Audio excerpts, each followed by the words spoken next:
Welcome, ladies and gentlemen, here at the Hanover Fair to the group exhibit of hydrogen fuel cells and batteries directly on this fair.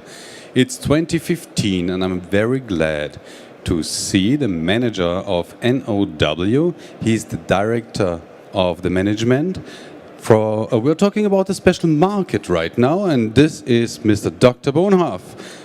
Please, a short applause. Hi. Hi.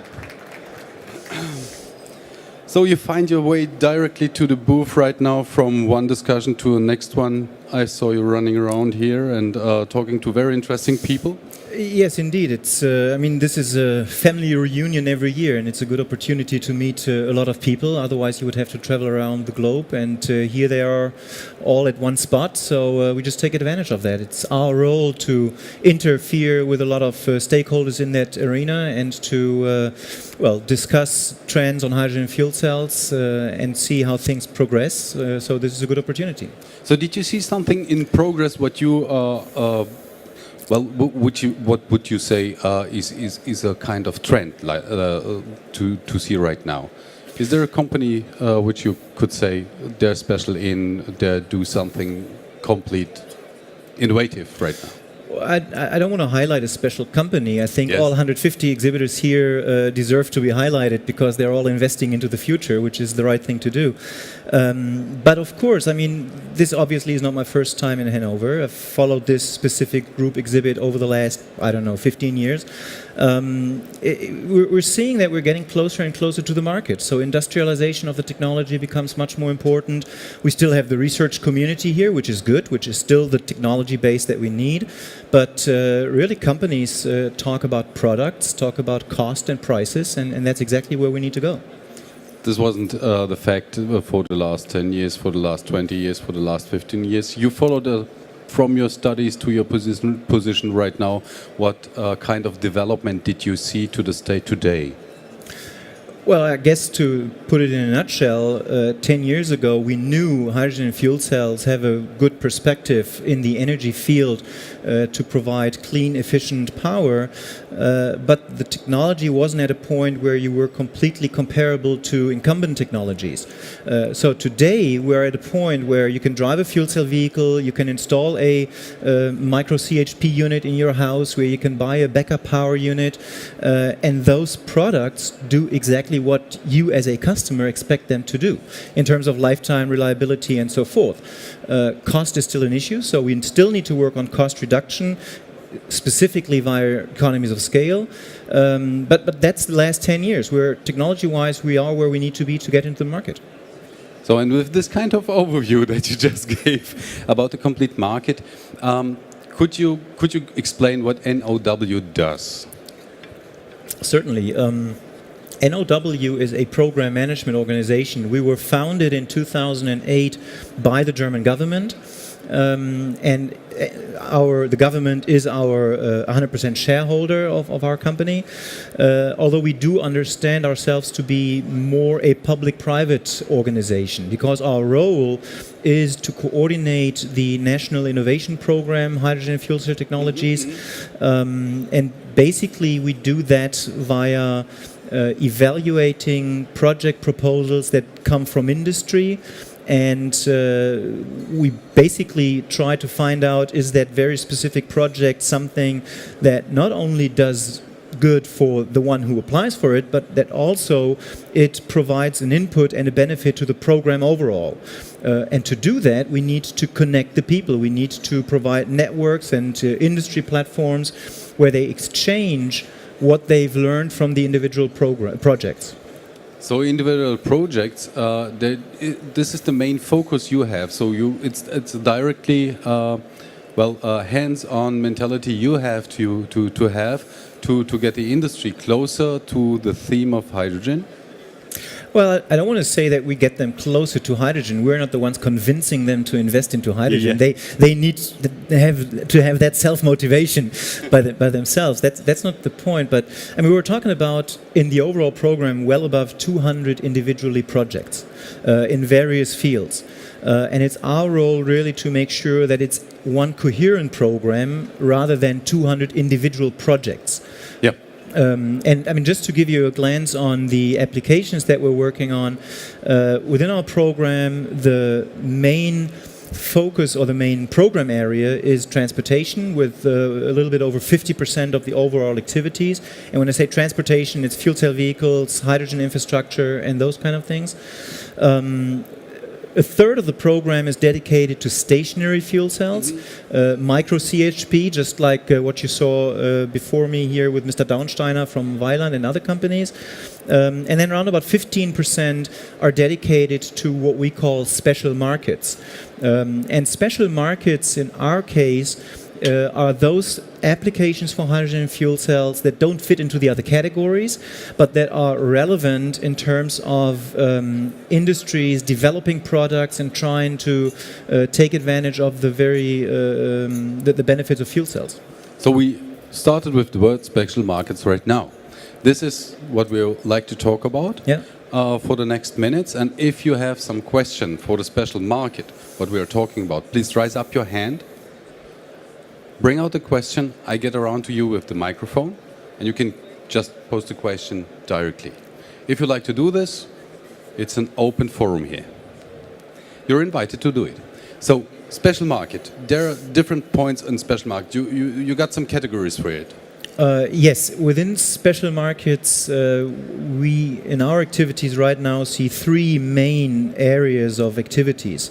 One is what we call Clean Power Net, CPN.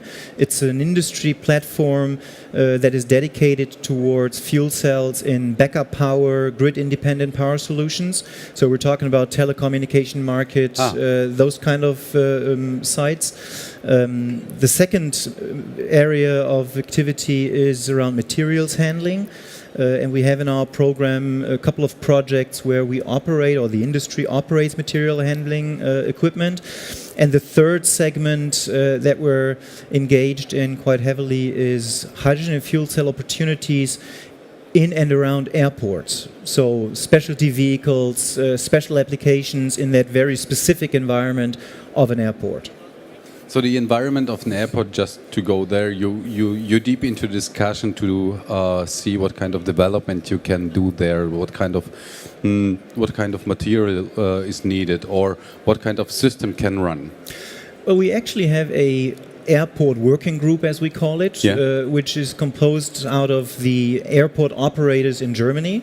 All the major ones are part of this working group, and it's from their motivation, it's their interest to see where hydrogen fuel cells offer opportunities to them, because they are challenged by reducing the CO2 footprint of the airport operation. They have to increase the energy efficiency of their operations, and hydrogen fuel cells offer, in a lot of cases, good opportunities, whether we talk about specialty vehicles, ground support vehicles, whether we talk about the power units that are on the ground to power a plane when on the ground, whether we talk about here backup power or decentralized energy solutions. So it's a broad spectrum of different applications, and actually the airports tell us we would like to see hydrogen products being deployed in our airport. So we're working with the industry to find those opportunities and to work with then the fuel cell companies and the equipment suppliers to see how they can provide specific equipment that is needed. Plus, airports are a closed environment, so things like hydrogen infrastructure are somewhat easier to handle, and that's why they're very interested in this. So it sounds it's very close to the material handling too. It is, in some sense. Material handling is one type of a specialty vehicle, if you want to. When we talk about material handling, we're more talking about fleets of material handling vehicles within the logistics of a automotive plant, for example. So we have one project at the BMW facility in Leipzig. Which is a big one. Which is a big one, where actually the new battery electric vehicles are being manufactured. The i3 and the i8 are being manufactured there. And you're completely inside the company, so to say, doing direct project there. Well, BMW, as the facility manager and operator, was interested to have a clean logistics solution. So they worked together with Linde Materials Handling and with Linde Hydrogen Supply to actually refuel material handling equipment indoor. It's the first indoor refueling that we've seen in Germany. And they operate normally these material handling vehicles in their logistic chain. Well, is there a great difference doing it by diesel or by batteries? Well, there is. It depends a little bit on your operating conditions, but when you talk about a 2 or 3 shift operation, you actually save money and CO2 by deploying hydrogen fuel cells. Double effect, so to say. Double effect, and basically you save time, you save operating time. Rather than exchanging your battery pack after a shift or even within a shift, you can just refuel within 3 minutes your material handling vehicle and continue the operation. So they're saving operating time and manpower cost money. Plus, it's less cost on infrastructure. You don't have to have that battery changing equipment, because usually per vehicle you have at least 2 sets of batteries, so you can swap them. So you don't need that kind of equipment. So when you start with a green field and you look into a logistics warehouse, the hydrogen solution is actually the cheapest solution compared to the battery solution. And this is what we see in large warehouses in the US quite a bit, and we're starting to see that here in Germany. And again, we have a few first demonstration sites where we learn about the technology, the certification processes for indoor refueling, handling, the cost of operation, all these things. The other example that we have is the Daimler facility plant in Düsseldorf. And we're working now with the third OEM here in Germany for another plant to actually get more of those vehicles into operation. That sounds very effective too. You can lower, so to say, the costs for the company, and you can raise up the working time. And these are... And you have environmental benefits. Exactly. So it's 3 big points. Exactly. 3 great balls to get into the net. Exactly. Just a simple question once again. Now it's getting more practical. If you have questions right now or within the next 2 minutes, you can do it right now. After that, if you don't have questions or you want to have some question in the direct talk, your colleagues are also at the booth, right? Yes, we have a booth over there. Our colleagues are available. Unfortunately, my colleague Wolfgang Axthammer, who you saw in the program, is sick today, so he is not personally available, but we're happy to provide the contact details. And, on all those topics, you see other exhibitors here that have that technology. Yeah, so it's the booth B56, is it? I don't know. If you say so. I just got another question. It's the 3 letters CPN. What are they standing for? Clean Power Network. It's a network of industry companies that are all involved in backup power and grid-independent power supply solutions. And very similar to what we do in the stationary and in the transportation sector, we as NOW facilitate that network to make sure that those that build the equipment, that provide the infrastructure, that use the equipment, plus regulatory bodies are all coming together and discuss how can we get that technology into mass market. So there are a lot more people involved, a lot more engineers involved, a lot more places you get together to confrontate also with the new technology. Right. And well, this is a system I know from the USA. They do it a lot in this direction. And you mentioned there is a difference between USA and Germany. Do they have, what would you call the situation, or how would you describe the situation or the difference between USA and Germany in this kind of development? The US has since quite a while a tax regime which is beneficial for the introduction of fuel cells. So it's basically a tax cutoff that you can do if you buy a fuel cell equipment. It's a political advantage? Well, it's not a political advantage. It was a political decision to do that, and it's a practical advantage and a cost advantage to the industry, because if they do their calculation, they find out that deploying fuel cells actually pays off. I mean, looking at the specific applications within CPN, we're talking about backup power with fuel cells because they provide extended runtime compared to battery solutions. They provide a silent and zero-emission operation compared to diesel gensets.